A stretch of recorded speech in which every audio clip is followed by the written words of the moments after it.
we're going to talk about Bonnie Blue. And I'll make them smell better. Yeah, I know, she's crazy. Why? What was that exactly? What was smell better?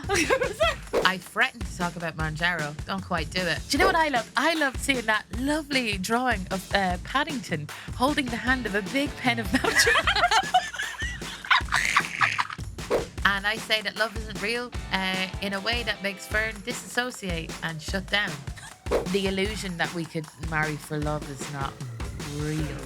It's the same with, like, I think anyway, because of capitalism. Am I talking shite? Well, we go off the Mounjaro thing. We did. Ignore that feeling.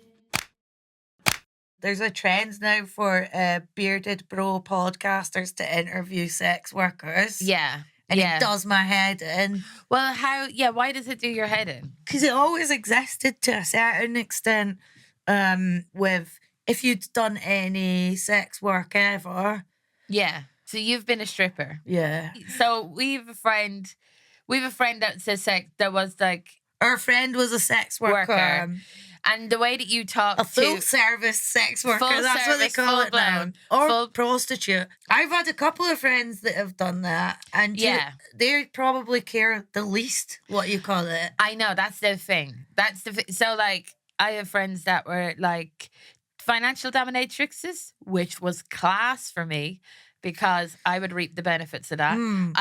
We went to this play, and the play had all the Gleasons in it, like all the Gleasons, the father and the two sons, the Holy Trinity, yeah. Brendan, Brian, and little Donald. And I looked at the price of the ticket, and it was like 300 quid. It was a charity. It was one of these gala ones.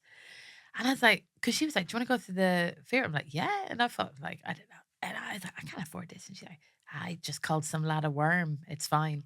Like, I've got that covered. So, like, it's amazing. I have financial dominatrix friends. I have friends as well that are sex workers, that were sex workers, that are working class and didn't enjoy their time in it. And, like, it's not that, like, and they're not anti...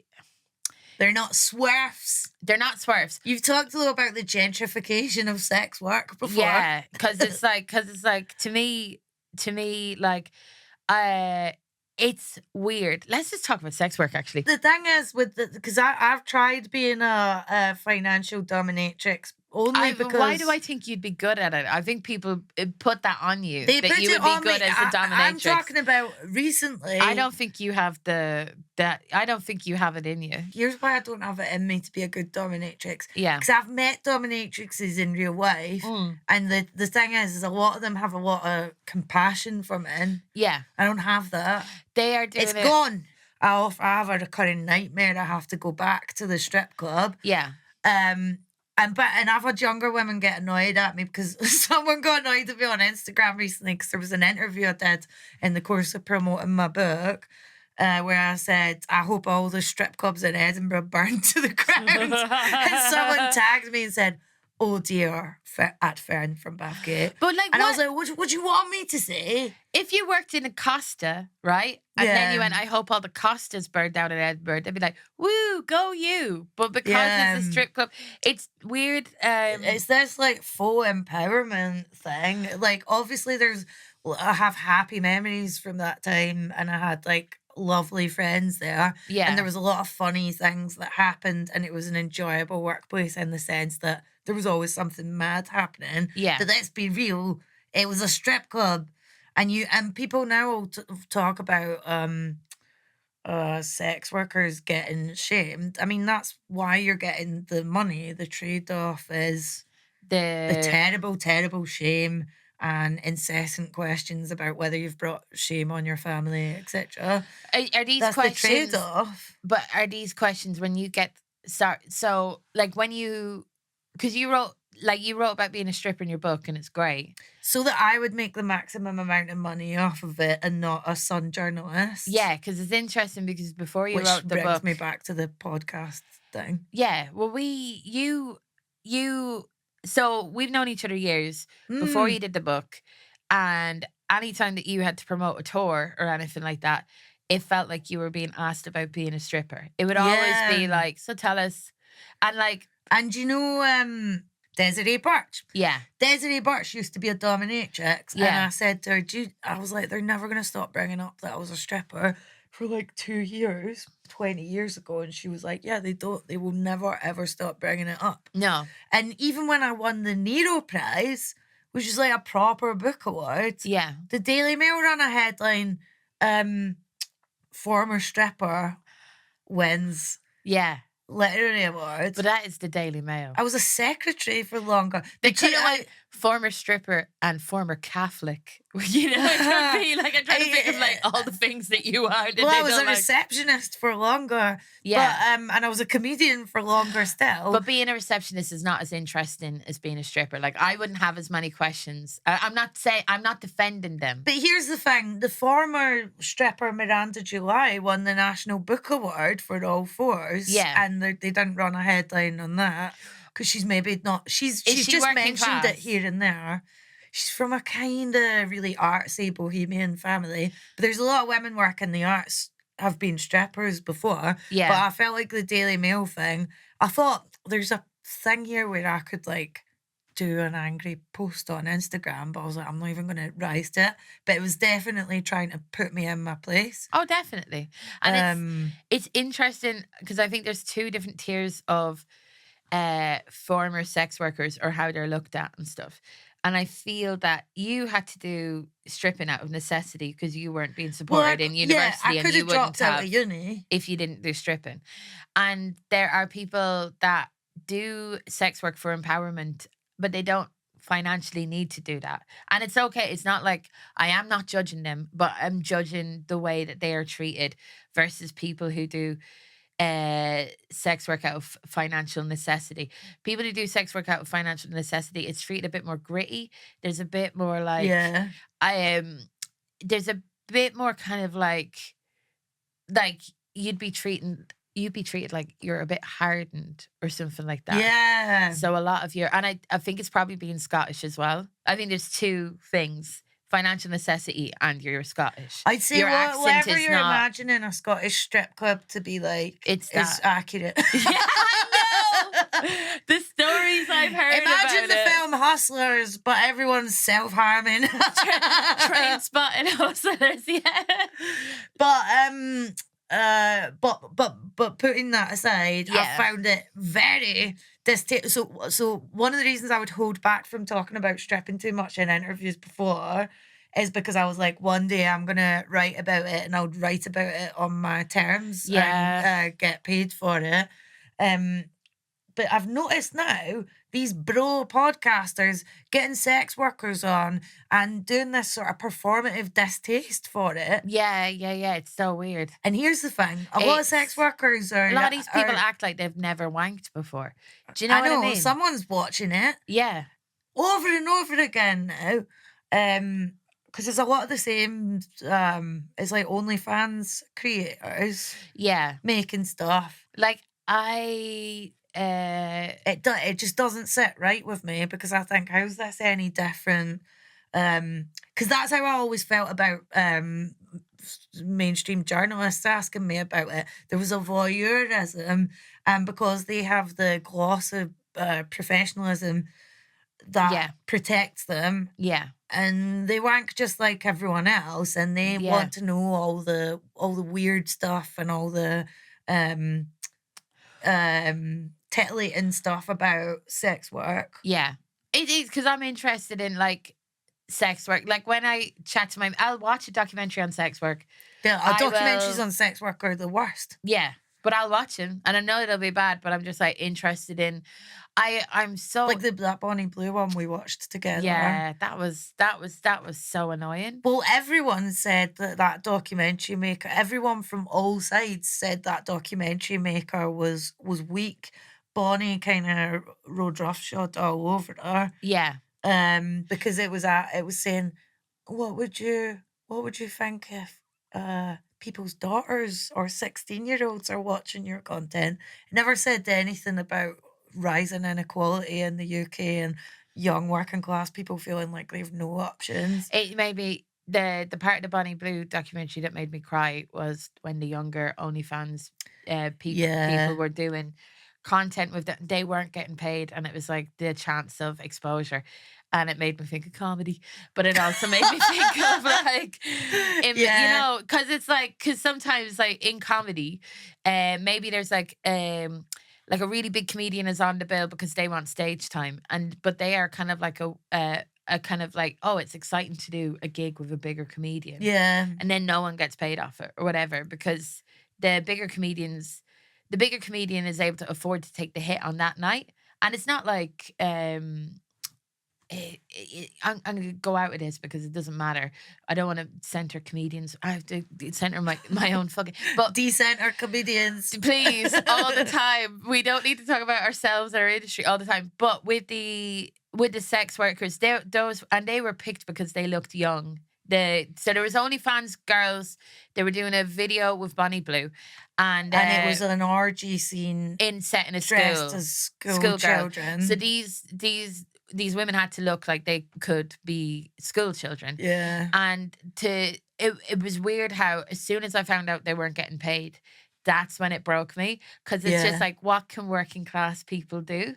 Like, what can they do? And there's loads of people in my life that are working class and veering into sex work, done sex work. There's one I know and love her to death, but like, she's spending all the money that she's making off sex work on vapes. Yeah, like, you told and me it's this. so. It's like, you told me the amount she spent on having vapes delivered to her. I know, and it's like, I love her. There's all empowerment and all that. Isn't it so weird that I keep having to qualify that and go, "There's all empowerment and all that," and actually, I just said that. Are the people empowered doing it? Isn't that the thing? Huh?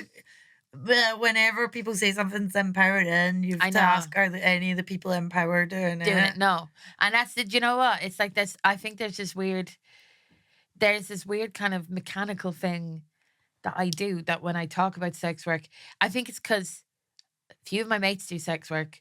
I don't want them to feel like I'm judging them. And there's also a part of me that because like, okay, I have a few friends that are on OnlyFans that are doing comedy, but they also, I would say, veering into sex work. Yeah. And it's just by virtue of how they look. Like, there's nothing that they can go, like, I remember one pal is going, I don't know why this man is giving me a tenner. Like, why is this man giving me a tenner? I've just posted a status going, how's everyone today? And they just give me a tenner. Like, what's that about? And I'm like, you're in your 20s and you're beautiful. Yeah. The man is, like, but you can't, like, if I went, like, because of the way I look, it's not only, I will not get a tenner for going, hey, how's everyone today? But if I went, I'm going to degrade myself with a trifle, then they would be like, yeah, money. So it's that weird thing of like, I have this view of sex work. And I think there's a part of me going, I can't take part in sex work unless it was incredibly demeaning to me because I'm not valuable.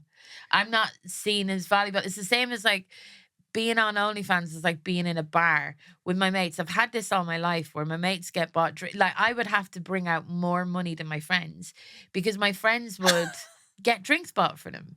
I wouldn't have that. It's like a tax. Oh, it's big time, isn't it? It's big time. It's more expensive being fat. Well, for food and all that, but it's just more. You're getting ahead of the trolls there. Yeah, I know. But there is a tax on being not conventionally attractive. But a lot of you've just reminded me and of the that happens thing. in sex work because my pals that are working class that have done sex work briefly. Yeah, it's helped them. Like if we were in university, I wouldn't be able to go stripping. Yeah, you know, but that's the thing. You have to do more and more extreme stuff. Yeah, yeah. But a lot of the times in sex work, they're paying for the degradation and paying for power, and people want you to feel ashamed because they get a kick out of that. Yeah. And even in the Bonnie Blue thing, she's doing the maximum amount, shagging loads and loads and loads of guys. And the grim thing is, even when you're doing porn, when you're doing the maximum amount, they more. Always find another thing. Yeah. Or they want to know. But when I watch documentaries about sex work, I just find it hard to see the difference between them and customers. when I said Difference I between the tried, documentary makers and customers. Is that what you're saying? there's a kind of, well, like, remember the Lily Phillips thing where Yeah. they loved that she cried. Like, they That's why loved she's that more acceptable than Bonnie Yeah. Blues, because she cried. people are unnerved by Bonnie Blue. Yeah. Because she doesn't respond in a way. And that I don't think she's autistic, but I see a lot of parallels between her and autistic women in the public eye. Like, a lot of men, like journalists like Piers Morgan, hate Greta Thunberg because she doesn't do a lot of fake smiling, and she doesn't do a lot of things to comfort men. Yeah. Or respond in what's seen as an appropriate way, and that's the same thing with Bonnie Blue. Yeah. With And Bonnie, that's why people think she's a sociopath. I think with Bonnie, like, I'm not gonna lionize her. It's weird. I feel kind of neutral. I know when you she don't said either. that she's trying to tap out like a cage fighter during an orgy. Do you believe that? Do you believe it's a physical? That's when I thought she is a psychopath. Yeah, but she can't help that.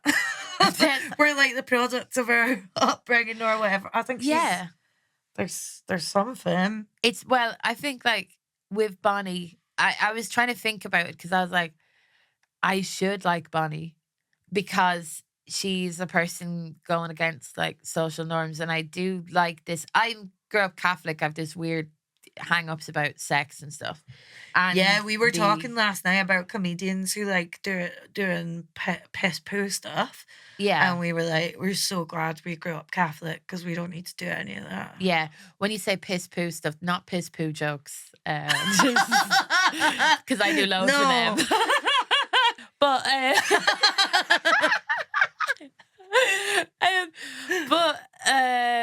with Bonnie, sorry, I feel like she's not. It's really not good for you to hold a poo in. It isn't, or emotions. I've learned that. I've learned that. Did I say that in the last week about crying? If you don't cry, it's like holding a poo in, but in your eyes. And that's why I come so much.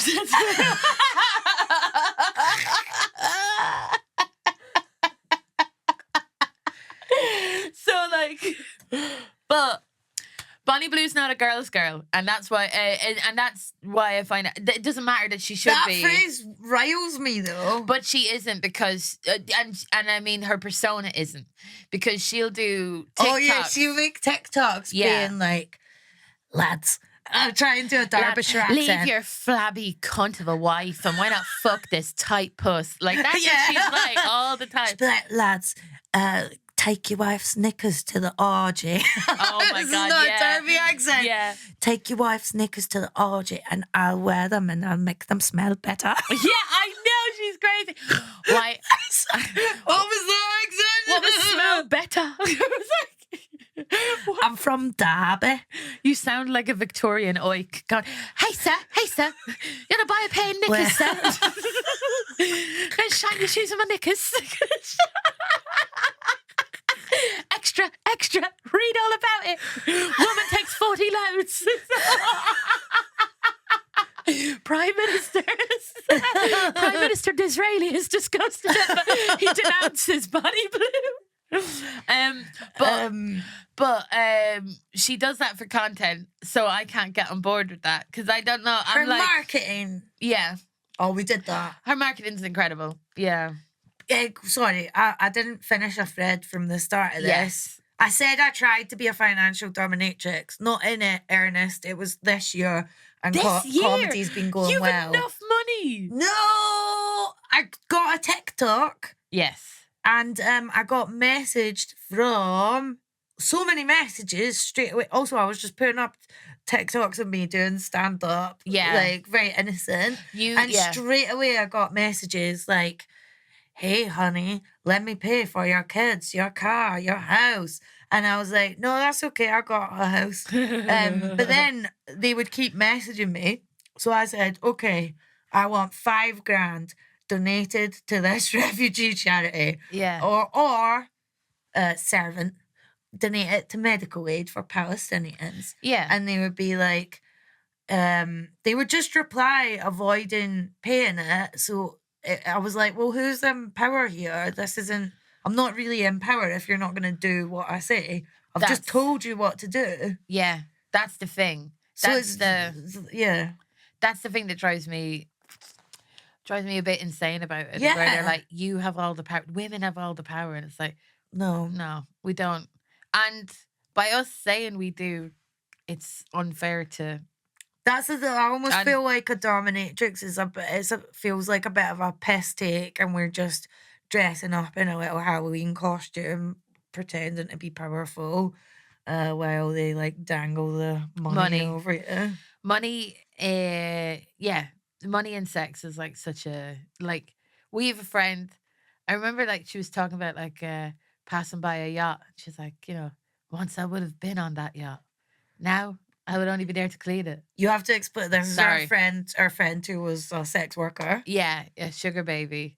Yeah. And just spent her time in America, just rich individuals. Yeah. And being treated nicely. She's really hot as well. She's incredibly hot. But is it fair to say that so she wrote a really good book about it? Yeah. And Alison said to me, "Oh, you gotta read her book." And she was like, "Oh yeah, she spent time in LA and she was on all these yachts." And I was like, "How is she from a posh family?" Yeah. And then you were like, "No, she had a lot of good dinners." And then you were like, "Read her book." And I read the book and it was just her shagging guys for money. Yeah, but I was like, why did you not tell me that was what it was? Because I don't know. I think that I was number one enamored of all the great dinners she was having, but also, that sounds like I'm just saying that because you were fat. You did tell no, I know, no. You did tell me that. I did tell you that she was just went for dinners. I think it's like a euphemism. You're like in showgirls. I know. You're like the businessmen that are like, take these Japanese guys out to dinner. I do have such a weird relationship with talking about sex work. In a You told me it was because you hadn't read the book and you skipped to the bit with gossip about what comedians she'd shagged. But I have read it since then. My ADHD was very bad. Yeah. It's an incredible book. Yeah, that's true. That is true. That's true. But I have read it since then and it's great. That is actually true. That is actually why. Yeah. So it's actually my ADHD. Do you want to talk about your Mounjaro journey? I'm being like the Osmond to your Marina Hyde. Mounjaro. Well, Richard, you wouldn't believe the discourse. Of course, Mounjaro performs great for so many people, doesn't it? Yeah, you're doing that. I love something that's very popular. I love this. Mounjaro has performed so well for so many people, and you know what's great is 18 to 25-year-olds are getting into it as well, and families together are doing Mounjaro, and you don't see that nowadays with terrestrial. Everyone is just doing Mounjaro in separate rooms, you know. You know the fantastic thing about Mounjaro, and the thing I think makes it such a success in the UK. Yes. What do you think it is, Alison?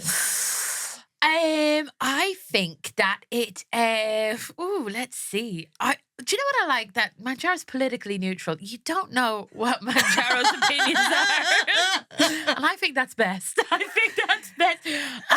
don't like it when art has opinions and stuff. Yes, me neither. I like when it's very cynically targeted towards a demographic, like pensioners, British pensioners. Yeah. Do you know what I loved? I loved seeing that lovely drawing of Paddington holding the hand of a big pen of Mounjaro. And when they featured it in the 2012 Olympics closing ceremony, instead of a torch, it was a big flaming Mounjaro. And they were like, what the hell is this? And we're like, the future.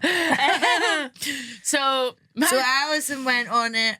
Yes, I initially kept it quiet. I did. And then you found out everyone that we know in comedy is on it. I think I kept quiet about it because, Michael McIntyre, host of The Wheel. Is he on Mounjaro? Really? Yeah. Is that a thing you've Googled, or is that like No, he did an interview saying that his wife was like, Michael, you're getting so fat. Oh my gosh, yes, yes. And he was like, I thought you liked Tubby Michael. And then Oh my god. Oh my god. if I'd made this, Yeah. I have zero thoughts about Michael McIntyre. Yeah, I like, know you don't. he wouldn't come in my brain. Yeah, that's true. That's true. So why would I make up this scenario where he's like, I thought you liked Tubby Michael? Oh my gosh. He's gonna like I opened up the man drawer and there was a big tub of Mounjaro and an Allen key and stuff. So Mounjaro is a GLP-1 injection that people take. A lot more people are taking that because they have less side effects. Yeah, sounds like it's just I know. subtle advert. I know. Why am I caping so hard for Eli Lilly when they've upped the price? I got shares in Novo Nordisk. I bought one share. You did. Wasn't that when I started taking it and you were like, I gotta invest in this if Alison's on it? Not I just thought, but Novo Nordisk was like the worst one. It's like the worst investment I've ever made. Really? I don't know if it now. I don't know anything about investing in stocks and shares. Yeah. I also did this when I was high one night. Yeah, that's a lot of your investing. Is like, oh my god, this is also what, like, people need to let go of the idea that stoners are lazy, because how come I always do my American taxes, all the most boring finance stuff, start up my stocks and shares account when I'm high. I would love to see you on Diary of a CEO and you're like, when I blaze it up, I just it's 4:20 somewhere. You know where it's 4:20? In Wall Street, and I need to invest because I've only got 40 minutes to make that. I really think it helps me do boring tasks. Yeah. Being high. That's cool. You went on it. I'm on the pens. Because her leg nearly fell off. Yeah, I don't know if you want to show your leg. So I got septicemia. Yeah. I got cellulitis, which is like a infection of the skin. And you really played down that you were dying in intensive care. I would though, wouldn't I? Because that's just me. I'm no trouble. I know. She tried to message people when she was like delirious. Yeah, I know. I was in a big load of fevers. I'd never had any health difficulties before. I got you to go to hospital, I think. You did. Well, I'm sure someone else did. No. But, Alison thought she'd hurt her leg running for the train. I did. Because I fell on my leg and it was sore. And then the fucked up thing was, 2 weeks after I'd fallen, my leg had like expanded to twice its size and was really, really red. Yeah. And I was still walking around on it. And then I woke up one morning, I couldn't walk on it. And I was like, okay, I need to go to hospital. But I was doing a podcast with Helen Bauer that morning and I didn't want to let her down. So I was like, I'll go do the podcast and then go to hospital. So your leg looked like a raspberry. It did. It looked crazy. It was insane. Like, you sent me a picture of it. And I think I showed it to someone who was like, never, ever show me something like that again. Like snuff. I know. Basically, she Maybe had I need to get that on OnlyFans. Maybe I'll get that her whole leg turned into an enormous raspberry of big fluid-filled blisters. Yeah. And we were like, it's just running like for a train. My leg looked like a stimming toy. Like, it just looked like a big stimming toy. And yeah, it was crazy big. And basically the doctors were like, so you've got septicemia and cellulitis and like well, basically being fat didn't cause me to, it is important to point it out that like, so it wasn't a direct causation of being fat, but it was a risk factor of being fat that made it worse. And like, this is the first time that I've ever had to actually like look at my health or care about my health. Like, because I was young and like nothing bad had happened to me before with my health.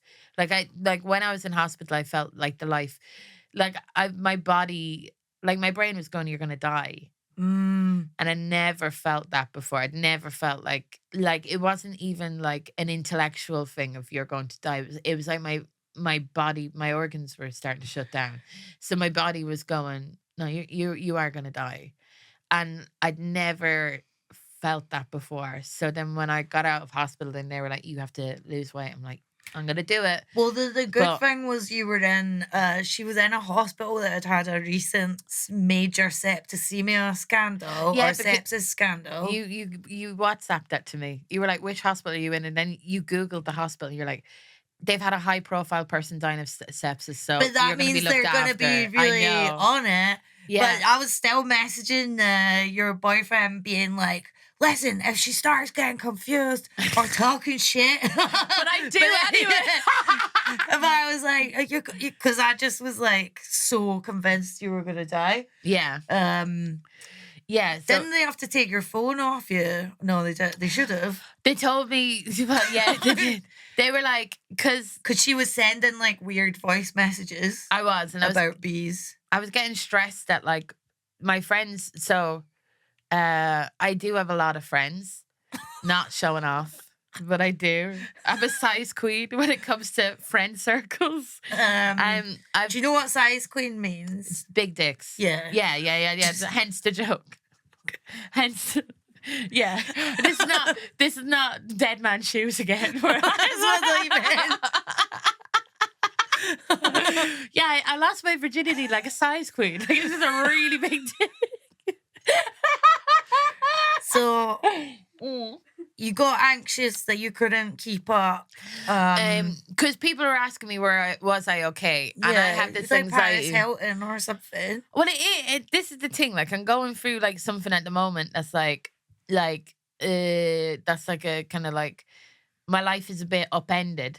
So I have a lot of people like contacting me going, "Are you okay?"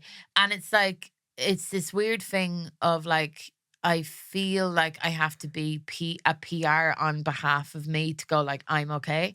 And I find that exhausting, even though I'm not okay. But I feel like I'd rather be like a hermit, which is hard to be friends with me in that way. Because I know like sometimes you go to me like, I want to know how you feel. But it's hard for me to like ask for help. Or you could just put up a close friends story. Just like, hey guys. Yeah, I should. Wouldn't that be incredibly? Yeah, I felt like I don't think people are going to Colleen Rooney you and be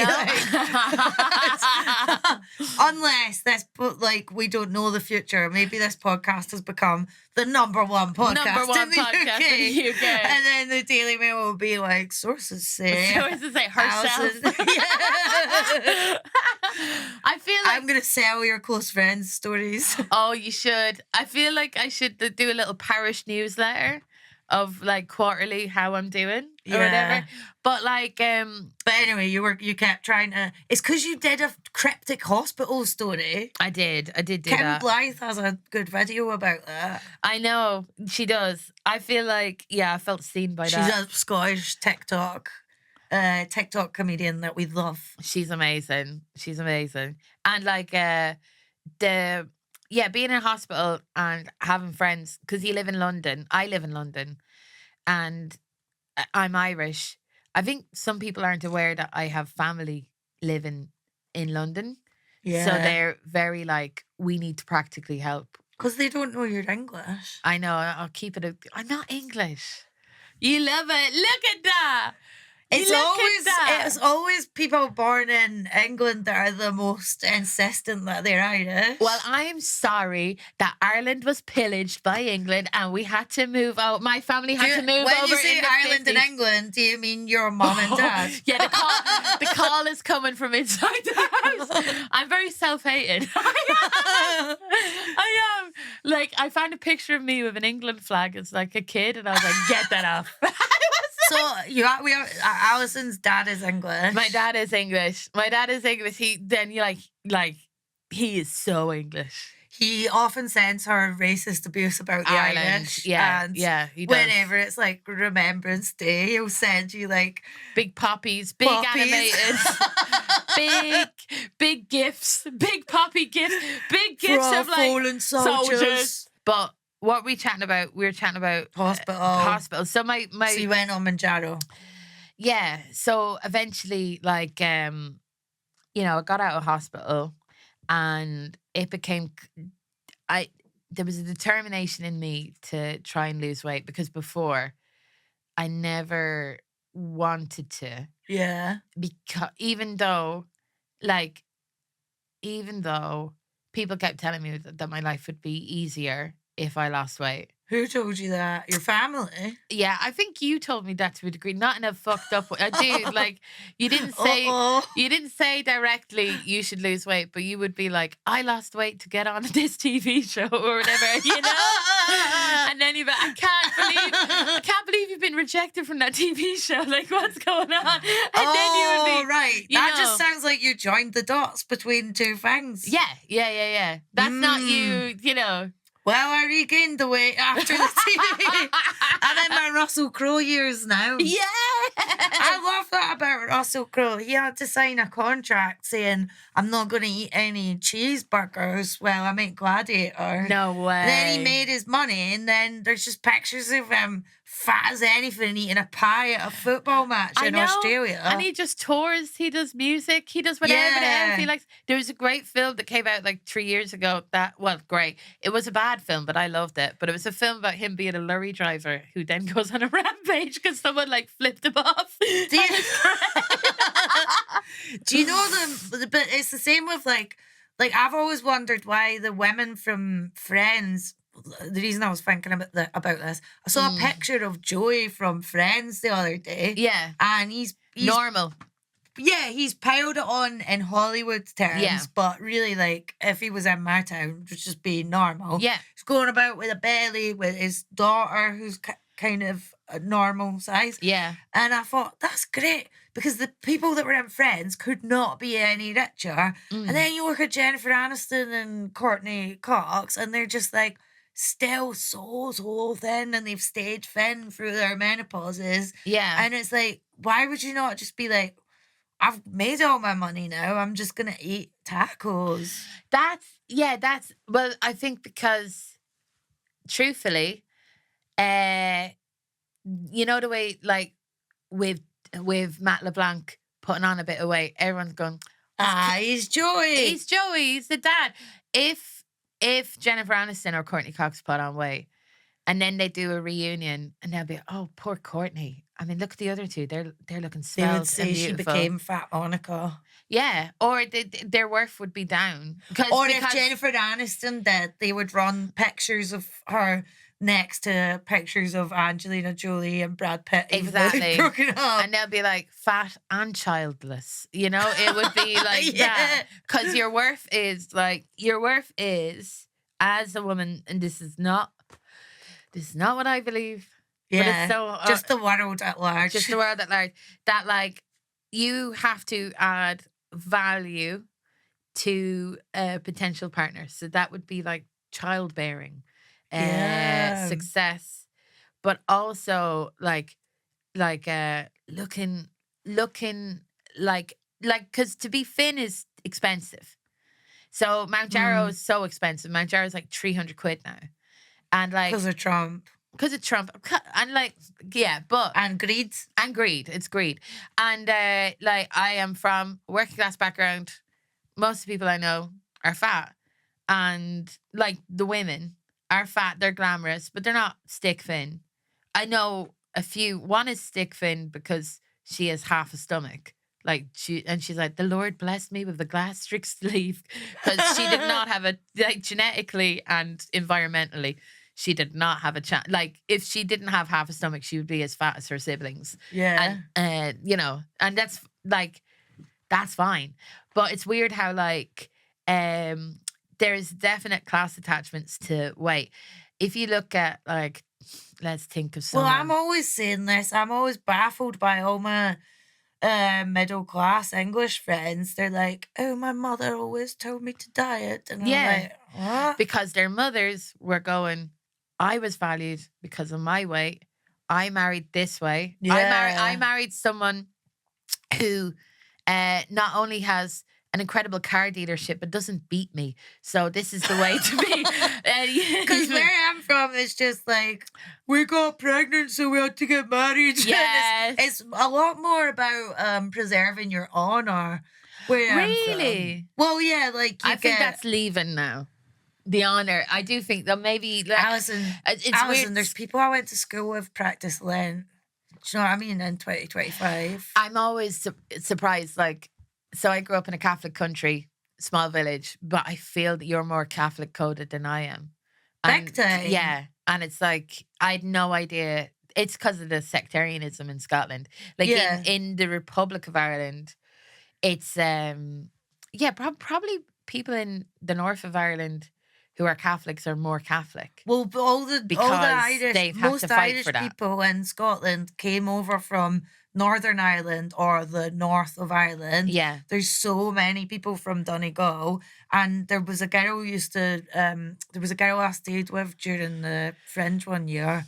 She used to be a social worker where I'm from, and she said, "See where you're from, it's more Irish than Ireland, like the Yeah. way they are about religion."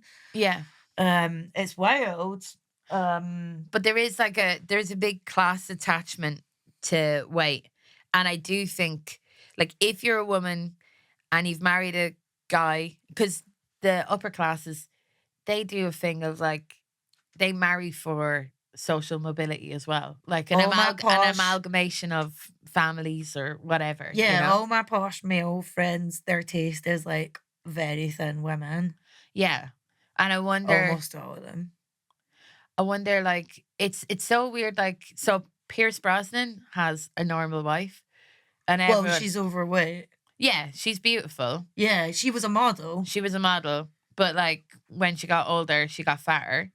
But he loves her so much. He loves her fat arse so much. But everyone wants to give like Pierce Brosnan like a medal for like, oh wow, it's great. Like this, like, but she's incredibly beautiful. Yeah. And he loves her.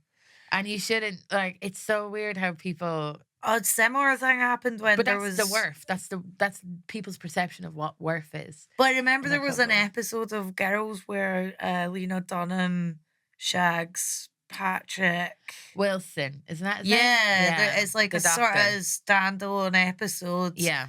And everyone was like, God, she's so disgusting. He's really good looking. The character's really good looking. And he's a doctor. Yeah. And there's nothing wrong with him. Like, there's no kind of twist at the end where you're like, oh, he's an adult baby or something like that.